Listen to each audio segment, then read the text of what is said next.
YouTube channel के इस platform पर आप सभी लोगों का दिल खोलकर स्वागत है। दोस्तों, आप लोग वनडे एग्जाम की किसी भी एग्जाम की तैयारी कर रहे हो तो ये साइंस का वीडियो आप लोगों के लिए बहुत ही हेल्पफुल होने वाली है। दोस्तों, आप रेलवे ग्रुप डी हो, एनटीपीसी हो, आरपीएफ हो, सुपर टेट हो, यूपी टेट हो, बिहार पुलिस हो, बीपीएससी ट्री हो, एसएससी जीडी हो, इन तमाम परीक्षाओं में दोस्तों एसएससी एमटीएस हो, साइंस से संबंधित कुछ महत्वपूर्ण जनरल साइंस से संबंधित प्रश्न पूछे जाते रहे हैं। तो साथियों, आज इसी प्रश्नों को देखेंगे इस वीडियो में, जो कि हर एक परीक्षाओं में पूछा जा चुका है। तो चलिए, हमारा पहला प्रश्न है कि मनुष्य के लिए हानिकारक विकिरण है अल्फा किरण, बीटा किरण, गामा किरण और डी कह रहा है कि पराबैंगनी किरण। तो चारों में से ऐसा कौन सा किरण है दोस्तों जो मनुष्यों के लिए हानिकारक होने वाली है?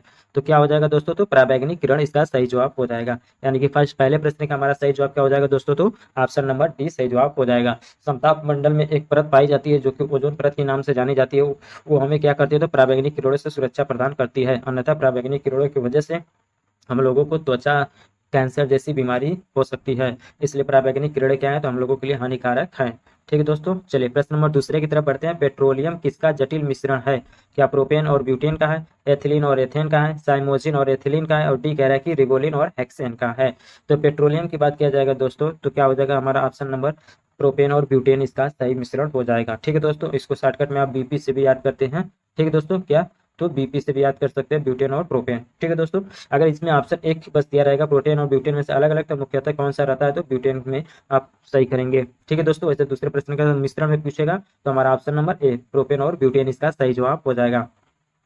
गोबर गैस का संयंत्र का इसका किसने किया था? सीबी देसाई ने, सीबी पॉस्कल ने, रॉबर्ट विल्हेम ने या गीगर ने?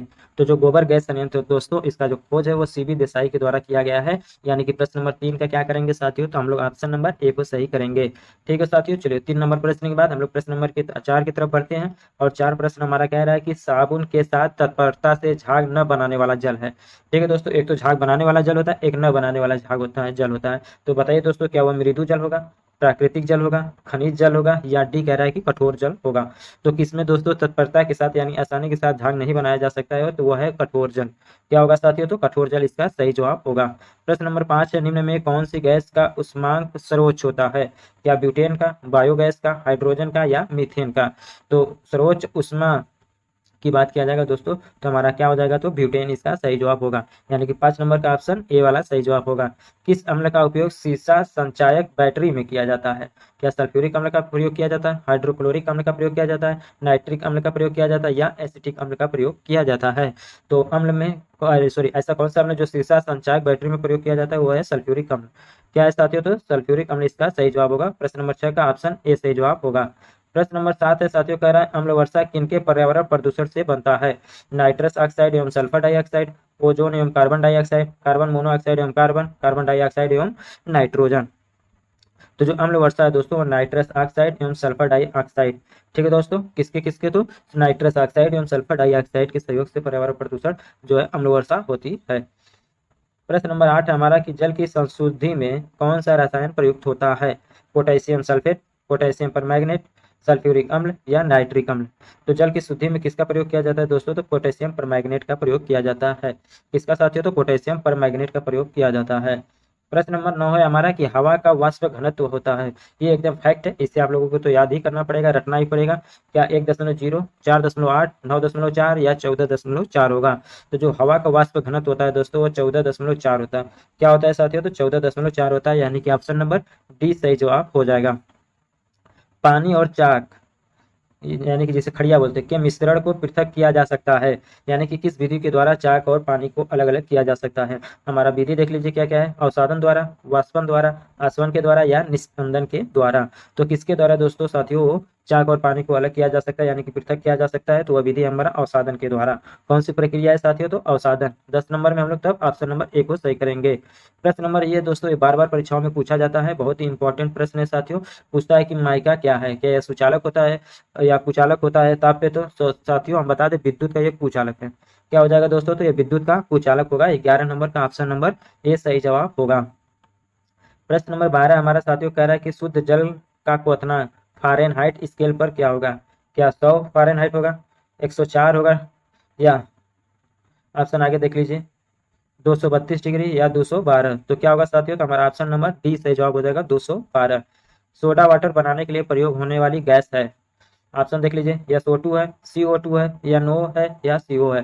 तो सोडा वाटर बनाने के लिए साथियों कार्बन डाइऑक्साइड यानी CO2 का प्रयोग किया जाता है, यानी कि 13 नंबर का ऑप्शन बी सही जवाब हो जाएगा।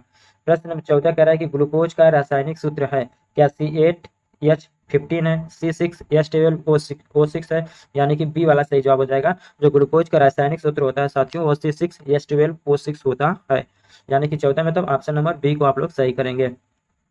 नाभिकीय विखंडन में ट्रिगर क्या है? प्रश्न यहाँ से बन रहा है कि ट्रिगर क्या है, क्या वह इलेक्ट्रॉन है, न्यूट्रॉन है, पॉजिट्रॉन है, या फोटॉन है। तो ट्रिगर की बात किया जाएगा दोस्तों तो उसका संबंध जो है न्यूट्रॉन से है। क्या है साथियों? तो न्यूट्रॉन से उसका संबंध है। प्रश्न नंबर 16 कह रहा है कि बहुलक नायलॉन का पहली बार विकास तथा बाजारीकरण किया गया, क्या शिकागो में, टोक्यो में, न्यूयॉर्क में, डी कह रहा है कि कोई नहीं।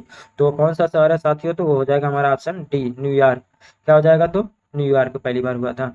सभी भारी रेडियो सक्रिय तत्व अंतिम रूप से परिवर्तित होते हैं, क्या हाइड्रोजन में परिवर्तित होते हैं, शीशे में परिवर्तित होते हैं, पारे में, या क्रिप्टॉन में। तो जो रेडियो सक्रिय तत्व होते हैं वो अंतिम रूप में बात किया जाएगा साथियों तो वो शीशे में परिवर्तित होते हैं, यानी कि प्रश्न नंबर 17 का हम लोग ऑप्शन नंबर बी को सही करेंगे। ऑप्शन क्या हो जाएगा? तो शीशा सही जवाब हो जाएगा। चलिए प्रश्न नंबर 18 की तरफ बढ़ते हैं। रंजक व खाद्य पदार्थ बनाने में प्रयोग किया जाता है, कैरामल का, कार्नोलाइट का, ब्रेसिंग का, डी कह रहा है कि कोई नहीं। तो रंजक व खाद्य पदार्थ बनाने में किसका प्रयोग किया जाता है साथियों? तो कैरामल का। किसका? तो कैरामल का, यानी कि 18 का ऑप्शन ए सही जवाब हो जाएगा। प्रश्न नंबर 19 है साथियों की आधुनिक आवर्त सारणी आधारित है अणुभार पर, परमाणु भार पर, परमाणु क्रमांक पर, और डी कह रहा है कि न्यूट्रॉनों पर। तो जो आधुनिक आवर्त सारणी है साथियों वो हमने परमाणु क्रमांक पर इस समय है। जो आधुनिक आवर्त सारणी है वो परमाणु क्रमांक पर आधारित है। चलिए एनटीपी पर किसी गैस के 1 मोल का आयतन होता है, क्या 63.5 लीटर होता है, 10 × 10⁻⁻5 लीटर होता है, 22 लीटर होता है, या 22.4 लीटर होता है। तो जो है एनटीपी की बात किया जाएगा दोस्तों तो एनटीपी पर जो है 1 मोल का आयतन वो 22.4 लीटर के बराबर होता है। अपमार्जक है, क्या साबुन है, औषधि है, उत्प्रेरक है, या शोधक अभिकर्ता है। तो जो अपमार्जक होता है दोस्तों वो शोधक अभिकर्ता के रूप में जाना जाता है, यानी कि प्रश्न नंबर 21 का हम लोग ऑप्शन नंबर डी सही जवाब करेंगे। आरडीएक्स का पूर्ण रूप क्या है? इससे आप लोग आईएमपी में लिखिएगा, इसे आप लोग जरूर याद करके जाइएगा।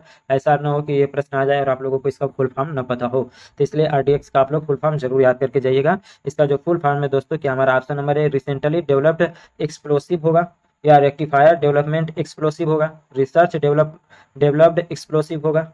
तो साथियों जो आरडीएक्स है वो आर से क्या हो जाएगा? तो रिसर्च हो जाएगा, डी से क्या हो जाएगा? तो डेवलप्ड हो जाएगा, और एक्स से क्या हो जाएगा? तो एक्सप्लोसिव हो जाएगा, यानी कि ऑप्शन सी सही जवाब हो जाएगा, रिसर्च डेवलप्ड एक्सप्लोसिव। ठीक है, तो प्रश्न नंबर का ऑप्शन सी सही जवाब हो जाएगा। इस फुल फॉर्म को आप लोग जरूर याद कर लीजिएगा साथियों, बहुत ही इंपॉर्टेंट है। प्रश्न नंबर 23 से कह रहा है कि बुलेट प्रूफ पदार्थ बनाने के लिए कौन सा बहुलक प्रयुक्त होता है, पॉलीएथिलीन, पॉलीएमाइड, पॉलीपेप्टीन, या पॉलीकार्बोनेट्स। तो किसका बुलेट प्रूफ में बनाने का प्रयोग किया जाता है साथियों? तो पॉलीकार्बोनेट्स का प्रयोग किया जाता है। प्रश्न नंबर 23 का ऑप्शन डी सही जवाब हो जाएगा।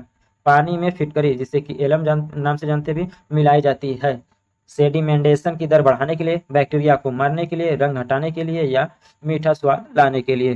तो फिटकरी का प्रयोग दोस्तों बैक्टीरिया को मारने के लिए किया जाता है, यानी कि 24 नंबर का ऑप्शन बी सही जवाब हो जाएगा।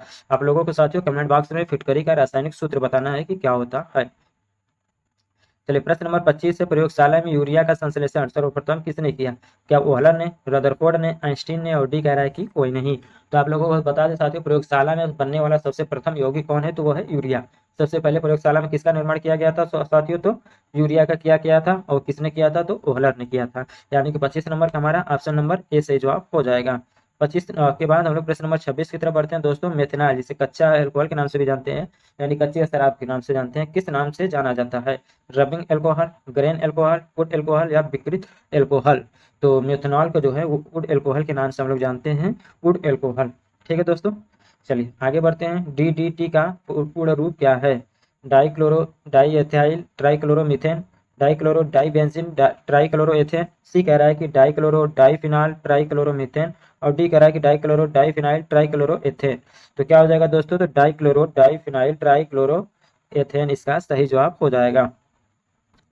गैसोहाल गैसोलीन और किसका मिश्रण है? तो आपको बताना है कि गैसोहाल किससे किससे मिलकर बना है। एक तो उसमें दे दिया है गैसलीन, और दूसरा क्या है? क्या एथाइल एल्कोहल है, मिथाइल एल्कोहल है, ब्यूटाइल एल्कोहल है, और डी कह रहा है कि एथिलीन ग्लाइकॉल है। तो क्या है साथियों? तो एथाइल एल्कोहल है, यानी कि 28 नंबर का ऑप्शन ए सही जवाब हो जाएगा। प्रश्न नंबर 29 से दोस्तों, पृथ्वी की आयु का आकलन किया जाता है यूरेनियम डेटिंग से, कार्बन डेटिंग से, परमाणु घड़ी से या जैविक घड़ी से। तो जो पृथ्वी की आयु की बात करेगा साथियों तो हो जाएगा यूरेनियम डेटिंग से। वह जीवाश्मों के अध्ययन की बात करेगा दोस्तों तो हमारा क्या होता तब कार्बन डेटिंग होता। ठीक है, प्रश्न के हिसाब से 29 का ऑप्शन नहीं होगा, लेकिन जीवाश्म में पूछेगा दोस्तों तो कार्बन डेटिंग हो जाएगा। प्रश्न नंबर 30 है दोस्तों कि रेडियोधर्मी पदार्थ उत्सर्जित करता है अल्फा कण, बीटा कण, गामा कण और डी कह रहा है कि सभी। तो कौन सा कण हो जाएगा साथियों, तो ऑप्शन डी सही जवाब हो जाएगा। रेडियोधर्मी जो पदार्थ होते हैं वो अल्फा, बीटा और गामा तीनों रेस का उत्सर्जन करते हैं। प्रश्न 31 से, हाइड्रोजन के रेडियो सक्रिय समस्थानिक कहलाते हैं ड्यूटेरियम, प्लूटोनियम, रेडियम या ट्राइटियम। तो क्या हो जाएगा साथियों, तो ऑप्शन डी ट्राइटियम कहलाता है। प्रश्न नंबर 32 से साथियों बहुत ही अच्छा प्रश्न है, कह रहा है कि इलेक्ट्रॉन त्यागने की प्रवृत्ति कहलाती है ऑक्सीकरण, अवकरण, उत्प्रेरण या अभिप्रेरणा। तो जो इलेक्ट्रॉन त्यागने की प्रवृत्ति होती है दोस्तों उसमें क्या हो जाएगा, तो ऑक्सीकरण कहलाता है। क्या कहलाएगा साथियों, तो ऑक्सीकरण कहलाता है त्यागने की प्रवृत्ति। वही प्रश्न नंबर 33 कह रहा है कि इलेक्ट्रॉन ग्रहण करने की। इससे पहले वाले प्रश्न में हमने पूछा कि इलेक्ट्रॉन त्यागने की प्रवृत्ति क्या कहलाती है, और इस प्रश्न में कह रहा है कि इलेक्ट्रॉन ग्रहण करने की। दोनों प्रश्न अलग अलग है साथियों और दोनों का उत्तर भी अलग अलग होगा। तो ऑक्सीकरण होगा या अवकरण होगा या उत्प्रेरण होगा या अभिप्रेरणा होगा। तो जब त्यागने की बात आएगा तब हमारा ऑक्सीकरण हो जाएगा, लेकिन ग्रहण करने की बात यहाँ पूछ रहा है साथियों तो यहाँ पर क्या हो जाएगा, हमारा अवकरण हो जाएगा, यानी कि ऑप्शन बी सही जवाब हो जाएगा। पीएच मान का निर्धारण किसने किया था, क्या लेवेसियर ने, प्रिस्टले ने, कैवेंडिश ने या सोरेनसन ने। तो जो पीएच मान का वैल्यू है दोस्तों उसका निर्धारण सोरेनसन ने किया था। पीएच का जो फुल फॉर्म है पावर ऑफ हाइड्रोजन उसे बोला जाता है। वही कैवेंडिश की बात किया जाएगा दोस्तों तो इन्होंने हाइड्रोजन की खोज की थी। ठीक है दोस्तों, तो 34 का हमारा क्या हो जाएगा, तो ऑप्शन डी सही जवाब हो जाएगा। प्रोटीन को निम्नलिखित में से क्या माना जाता है, शरीर का निर्माण करने वाला, ऊर्जा उत्पादक, विनियामक या स्थूल वर्धता। तो क्या हो जाएगा साथियों, तो शरीर का निर्माण करने वाला इसका सही जवाब हो जाएगा। एंजाइम मूल रूप से क्या है, क्या कार्बोहाइड्रेट होते हैं, प्रोटीन होता है, लिपिड होता है या एमिनो अम्ल होता है। तो क्या होता है, तो प्रोटीन होता है। एंजाइम क्या होते हैं साथियों, तो प्रोटीन होता है। यानी कि 36 का तब क्या करेंगे, तो ऑप्शन बी सही जवाब करेंगे। प्रश्न नंबर 37 कह रहा है कि जैविक सिस्टम में रासायनिक क्रिया की प्रक्रिया को तेज करने में उत्तरदायी पदार्थ है जीवाणु, डीएनए, एंजाइम या प्रोटीन। तो जैविक सिस्टम में जो केमिकल रिएक्शन है उसकी तेज करने के लिए हम लोग किसका प्रयोग करते हैं साथियों, तो एंजाइम का प्रयोग करते हैं। तो दोस्तों ये था आज का कुछ महत्वपूर्ण प्रश्न। तो वीडियो आप लोगों को कैसा लगा साथियों, बीच में हमने कभी भी लाइक, शेयर और सब्सक्राइब के लिए नहीं बोला है साथियों। अगर वीडियो पसंद आई हो तो आप लोग शेयर, लाइक जरूर कीजिए। चैनल पर पहली बार विजिट कर रहे हैं तो चैनल को सब्सक्राइब कर लीजिए और बेल आइकन को प्रेस जरूर कर लीजिए, जिससे कि हमारी आने वाली सभी वीडियो का नोटिफिकेशन आप तक पहुंचता रहे। साथियों वीडियो देखने के लिए बहुत बहुत धन्यवाद।